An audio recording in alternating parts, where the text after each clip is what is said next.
In fact, while I was gone, I don't think I was even missed. I asked PJ, I don't think he even need me around. Yeah, I'd never ask my wife that. Oh, Lordy. We're still on the air? Oh my God, I can't believe that our funding is still hanging in there. I know, the lights are still on. I know. Thank God we don't have to pay Nicole and Sam. We'd be screwed. Yeah. Just teasing, guys. Just teasing. Just don't unchain them from the camera. Unchain my heart. Baby, let me be. How. Sorry. Anyway, hey guys, welcome back to another edition of For the Love of Dog. I'm Steve McLean, co-founder. I'm here with our dog trainer and specialist, Gary Newcomb. Gary, you're always working so hard. What's going on this week? Keep 'em busy. Nice. And I almost said it. I won't say it. Can you get mad at me? I might go the whole year and not get bit personally. Wow. I'm only talking about me, so I'm not putting any don't voodoo, ask. mojo. Yeah, I'm not. None of that. We've covered that before. I know. Well, we're still here, everybody. We appreciate your support. Your support is what keeps us not only on the air, but it also keeps us saving dogs. Main reason why we do the podcast is to make people aware of what our mission is. We're trying to save dogs. Share some dog behavior. Sharing some dog behavior, trying to be entertaining. I'm not sure if we're successful at any of this, but we try so hard, We got a little bit of all of them in there. We try so hard.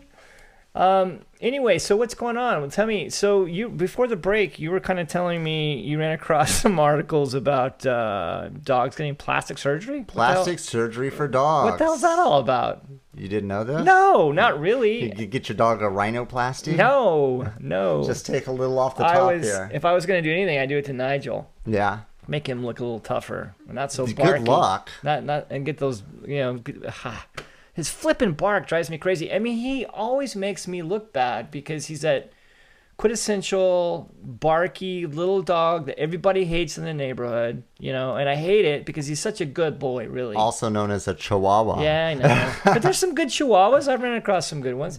And I can't even, I'm going to have to blame it on genetics because we've had him since he was a puppy. Yeah. I refuse to admit that it was my fault that he's this way. I wholeheartedly believe it's genetics. That's why I told you can't have... No. I told him you can't have a dog. If you're a dog trainer, you cannot have a Chihuahua. No, you can't because it makes you look bad. Oh my God! Tank makes me look pretty good, but Nigel makes me look like an idiot. It's like having a car that runs like shit when you're a mechanic. That's right. It doesn't really show your portfolio up to its finest. So yeah, plastic surgery for dogs. Tell me about it. Who's doing it and why? It mainly started as a show dog thing. Okay. We'll go to the AKC show dogs. All right. One you're probably familiar with is ear clipping, tail docking. Right. So those are minor. Yes. I think that's stupid that people do that, and it's not cool. Well, but it's minor. Yes, it meets the category because it's an elective surgery. Right. They don't need that it. is just done for aesthetics That's at this right. point. Which is again, it's historically bullshit. They did it because they were hunting dogs. They didn't want to send the dog after a badger who pulls its ear off. Right. So they cut off its big floppy ears. But dogs for the most part aren't doing it, especially dogs going to the AKC Best of Show competitions. So, but I'm assuming you have more severe. But yes, it gets deeper than that. So those are the standards, the breed standards that the AKC holds. They tell you up front, we require Dobermans to have their ears cropped. Right. So, but there's some secret ones Tell us, Gary. The AKC doesn't necessarily endorse these, but it's widely known. They're not condemning it. Yes, it's widely known inside that most of the dogs that are out there have some kind of procedures doing. These include, does your pug have enough or too many wrinkles? They take wrinkles. Like little nip and tuck. Face tuck. Yeah, oh my you get God. a facelift. You can have your eyes done where it pulls their eyes open further. Who does this shit? Your dog doesn't have enough wrinkles, it's even worse. How do you put on wrinkles? Skin grafts. Oh, for Christ's sakes. That's open horrible. up the wrinkle, put a skin graft on the inside so that the wrinkle gets more defined. Oh, Jesus Christ. And then they can stitch it to make wrinkles. And who does this bullshit? Is vets do this? Or is there a special category of doctor that has to be a plastic surgeon for animals? No, it's vets. Oh, for Christ's Basically, sakes. it's vets. And, That's as horrible. time goes on, more and more vets are stopping doing this. Good. Even tail docking and ears. Good. Less and less vets are doing it because, Good. it is considered unethical. It is unethical. Yeah. So other ones include, does your mama dog's breast hang down too low? She can get a boob job. Oh, God. We got a comment from Sam who never says The anything. dog breast job was enough to actually make Sam talk. Oh, my God. That's how ghastly. Who's never commented in the 2 years of this podcast. That is so... Oh, God. That was so funny. Dog plastic surgery is like the epitome of snobbery. It totally is. Yes. Oh my God. And now it's so starting bullshit. to cross over into the private sector where more and more people, and they had a vet in one of these articles who was talking about she actually had someone come and ask if they do Botox on dogs. So yes, it's spreading. Another one is jowl reconstructions. So does your dog's lip hang down too low? You can get him a lip job. Maybe it doesn't. I'm laughing, but it's not funny. It's very sad. sad. It's sad, sad. disgusting. That what people are human doing being, this stuff just for aesthetics. And like, how competitive do you need to be, right? well, I mean, Jesus Christ. What funds most people's competitive nature? Money. Sure. If your dog wins the best of show Yeah. for the AKC, you know what their cash prize What is? is it? How much is it? $50,000. Okay. And then for every puppy that dog sires, Yeah. $10,000 a puppy. Well, and to do that correctly, that's not a poor man's sport. No, by no means. And I think the reason why one of my favorite movies is Best in Show. You've seen the movie, right? yeah. I know you don't like movies, but Yeah, I know I have you've seen that Best in one, Show. yes. And I think that is such a great combination of comedy and sadness. Yes. Right? It's sadly true in a lot of ways. Yeah, and they did it just for that reason. Yeah. To show how stupid it is. Yep. To be competitive on that level. It's not good for the dogs. Yeah. And I've met a lot of these people. I shouldn't say a lot. I've met some of these people that used to show dogs. I haven't met anyone that's still doing it, but I've met a couple people that used to show dogs. And they have absolutely no leadership skills. Oh, they don't ever. That need dog no, is their equal, or maybe even higher. Oh yeah. And it's Yeah, so they're like servants to these dogs. It's not even like It's a dog. not a normal relationship. No, it's not a normal relationship. It's like owning a fine car, and they keep tuning it to make it a little faster, a little better, high performance. It's not this symbiotic relationship that I'm always squawking about. That's the proper relationship. Yeah. You know? And these standards that they set are so stupid. I know, they really are. I mean, when the breed standards generally is your dog of the right size? Right. Does your dog have the right muscle tone? Right. Is your dog's hair the right color? Right. Is it the right consistency? Right. All the stuff that really makes a good dog. Yeah, and it has nothing to do with whether this dog is anything. And also it drives me crazy too. If your dog's been spayed or neutered, that's it. You can't be in the show. You got to sneak in the nudicles. Yeah. So I was just gonna say that I guess the way around it is some of these owners are putting in. But false... none of them. I mean, these dogs are a cash machine to these people. These are not pets to these people. No, these are a cash machine. They've taken these dogs and made them a commodity that they're buying and selling. So. To them, they are not going to neuter or spay or neuter these dogs because, like they I want said, money down the road. When they're done with this show, these are now making $10,000 puppies. Right. And every time it's every once in a while if I'm channel surfing, and I see the show, I'll stop to watch it just for a good laugh, and it's almost really like you're watching an SNL skit. Oh, the actual dog show. shows. Oh yeah, where they're holding their head up and pulling their tail. And the stuff that they consider important is so ridiculous. Like, who thought of this shit? Yes. Right. Yes. No, the breed standards as a whole. I mean, the concept of breed standards is ridiculous. Maybe it's a perspective thing that I don't come from a breeding perspective when there's a dog overpopulation thing going on. But, to try to set historic standards for dogs that people are now trying to achieve by butchering their dogs up, it's... Yeah, and we talked about this before, too. If you look at an English bulldog at the turn of the century, and you look at an English bulldog today, it's two different animals. Selective it's breeding. It's not even a thing. However, on the AKC rating of an English bulldog now, it's what we see today. Yes. And it's not genetically anywhere close to that. And it's not the standards that they had historically. No, and these poor things are so overbred. Every English bulldog in the world today has to have that surgery so they can breathe, because they just cannot breathe naturally, right? Yep. And so what does that tell you? It's like human. To me, sometimes the human race is like French a virus. Bulldogs. French bulldogs are the greatest of oddities. A dog that can't mate. Has to be artificially inseminated. A dog that can't have a baby naturally has to have a C-section. Right. You've created a dog that can't reproduce. Right. Just for your own pleasure. Yeah, and they say that they did the pugs and Frenchies to try to breed them to look more like people. So if you look at them from a profile, their profile is more like ours. It doesn't have a snout. It does. So they're really trying to make those fur babies, those babies in fur coats that you've been saying they are. Yeah, every time I see fur babies on the application, to me it's almost like a red flag. Anyway, that's a different topic. Well, I mean, it just shows, how selfish the human race is, and how we have to carve something else to make us feel good. Yeah. Not realizing that this is an animal on the planet that needs the same things that we do. This is not a car. It's not a luxury item. No. This is another living soul. And, you accept it for what it is, and you love it for that. And if you can't, don't adopt or buy them. Well, I wonder, because California is usually pretty proactive. I remember, I think, correct me if I'm wrong. You're always better at this than I am. California was one of the first states to outlaw, decline cats, right? Wasn't California one of the first? Yes. And then also, California, you can't legally remove the vocal cords in dogs, so you can't hear them bark. Debark them. Yeah. So I just wonder. I mean, but there's other stuff. Every time somebody comes along to push one of these new regulations, the AKC is on the other side with a team of lawyers to shut it down. Yeah. Not too long ago, a few years ago actually, they had something where they were trying to require dogs that get their ears cropped.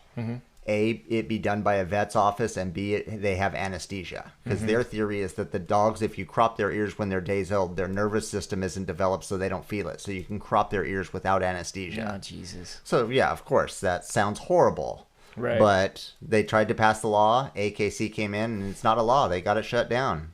So there's a lot of these, laws that are a lot of these procedures that should probably be shut down, that they're legal in every place in the U.S. I don't get it.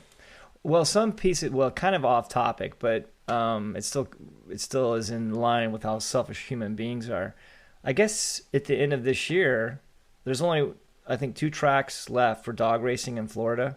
It's my understanding at the end of this year that's it. Yeah. There's going to be no more dog racing in the United States. Do away with dog racing. I did. So that's at least some good news. Yep. Yeah. There's going to probably be some influx of some greyhounds for a little bit. But, but thank goodness that's over with. There's always an influx of greyhounds. The way they race them and retire them is pretty disgusting. Shady. So it's worse for them than it is racehorses. Yes. For sure. No, absolutely. They are so unscrupulous with those dogs in this condition that they leave them in when they retire them.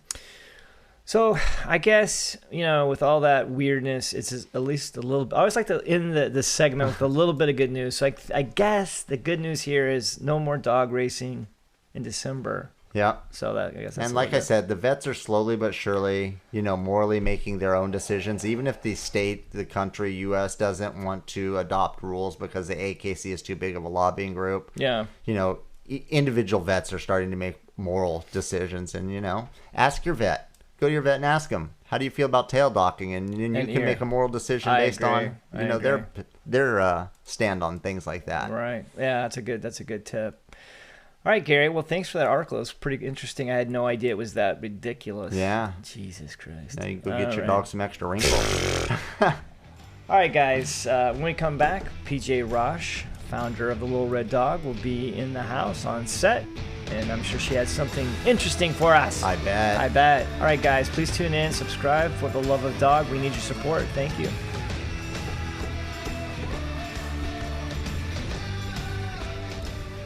Hey, everyone. Thank you for tuning in for the love of dog.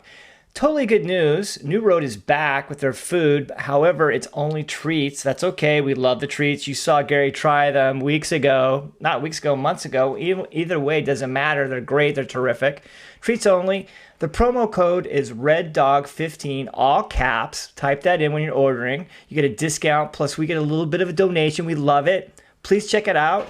New Road. Thanks, everybody.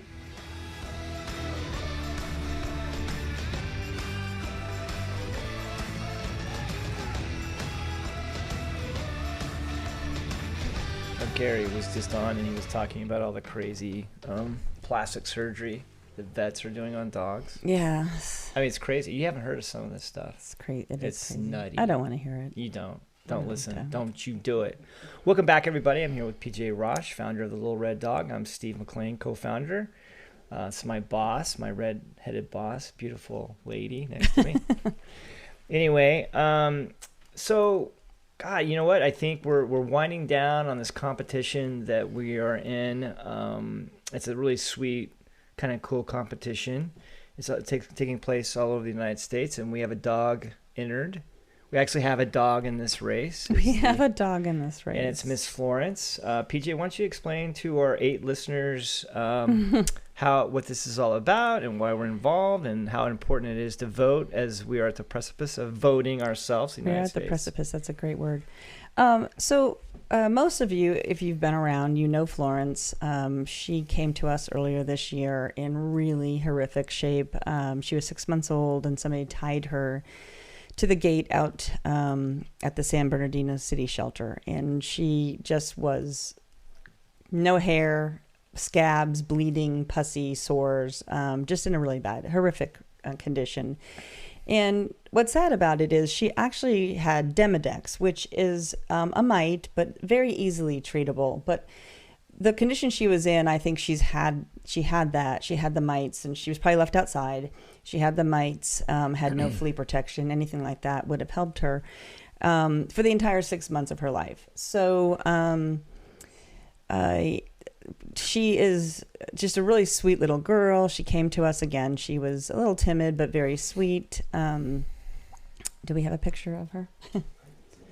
Well, why don't you tell us about the competition, though? You know, Nicole could probably give you that picture from the voting thing. Anyway, so what's the competition? So the competition is it's the greater good. If anybody has ever bought anything, or they actually, you can go in there and click a link every day to feed shelter animals. It's free.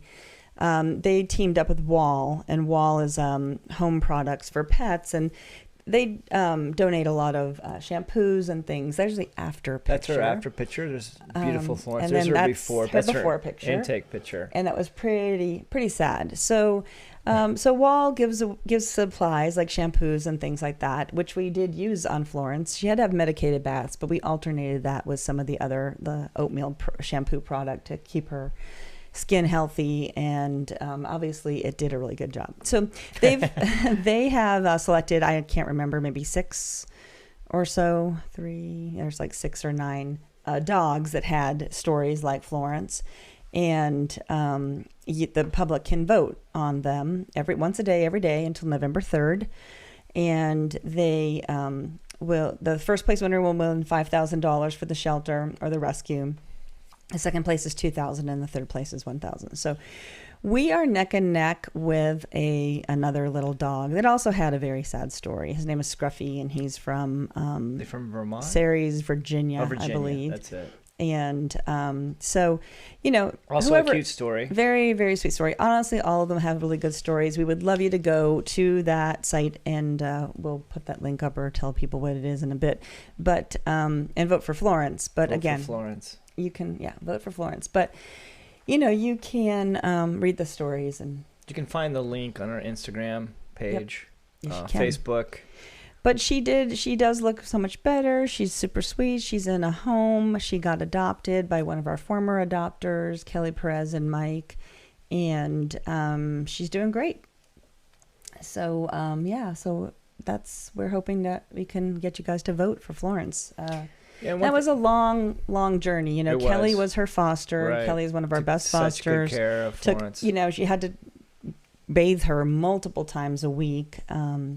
But it's a happy story because she we took this poor little sad thing, and that's what rescue is all about. But it does take money, unfortunately. Right. One thing I want our listeners to understand is we try to save about 500 dogs a year, and out of that 500, we try to save about 10% that are special needs. It ends up being more than that, I think. Yeah, but that's kind of our 25%. goal. That's kind of our goal is 50%.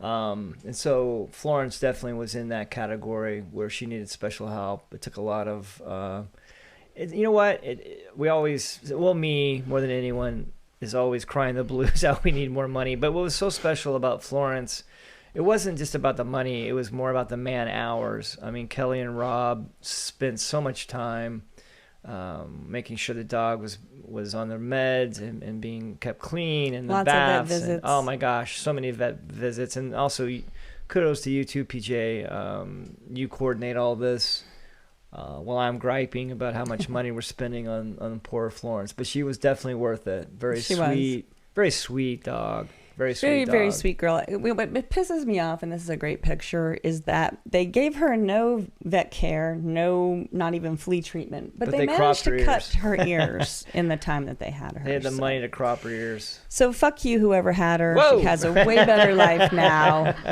Vote for Florence. Vote for Florence. I don't remember the actual stat, but it was something crazy like out of the 6 million animals that entered the shelter, only like 700,000 are getting out, right? Or being returned to owners or adopted, whatever that is. But like 23 million animals people are getting $23 million or 23 million animals. It's something crazy like that. And what that means is people are buying them, right?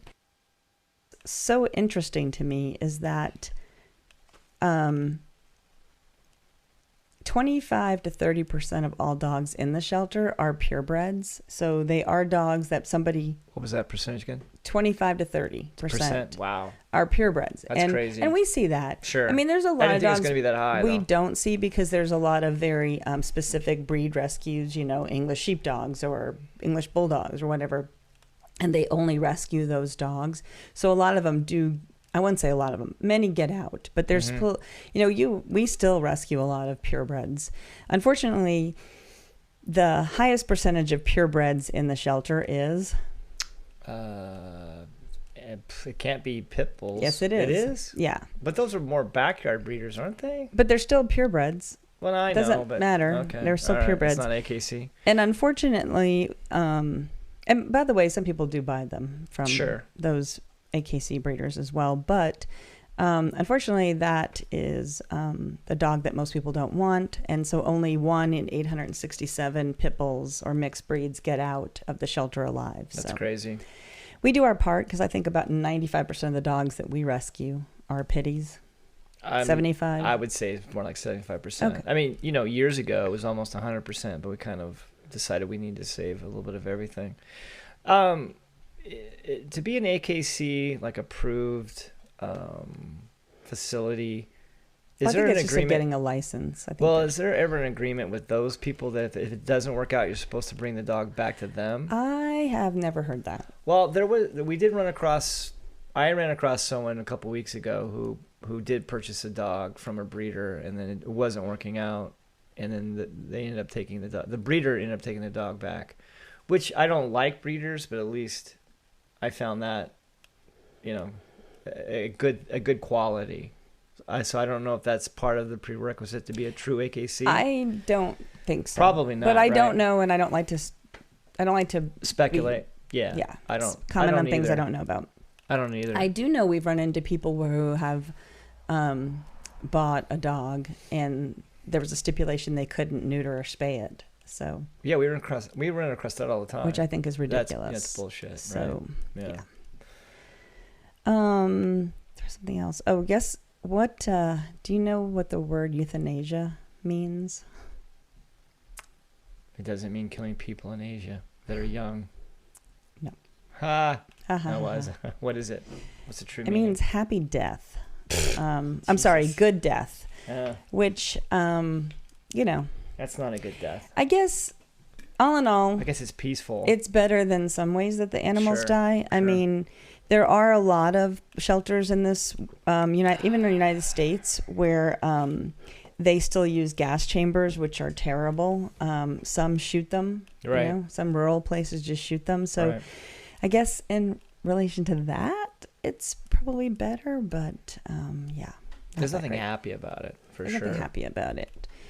But, you know, a lot of people, like I said, we said 30% of the people who know they have their animals in the shelter don't go pick them up. And the primary reason that they take them there is, at least what they cite, is that they're moving, or they can't handle them anymore, or stupid reasons. Oh, well, I would just naturally assume that the number one reason is they can't handle the dog anymore. Yeah. I don't care what they say. The number one, Right. it is that. They just Right. physically can't handle the dog anymore. And the people who get a pet from their friends that's overwhelmingly, that's the one that they're going to be abandoned. For 32% of the dogs and 33% of the cats that are left in the shelters, they were given to their owners by a friend. So gifted pets account for the largest relinquished animals. That makes sense too. I mean, when I was young, our family definitely made the mistake of, it'd be great to have a dog around the house, not knowing anything about what the dog needed. Just basing the decision on, this is a cute thing that we have to have in our house. And that's when the shit always goes wrong, because the family is like, hey, this is hard. This is hard work. It is hard. I don't know what to do with the dog, because the dog's constantly barking. The dog's constantly wanting to do something. Not knowing. I mean, my dad had no idea you're supposed to take a dog out and take it for a walk. Right. Then poor Chip, I think about poor Chip all the time.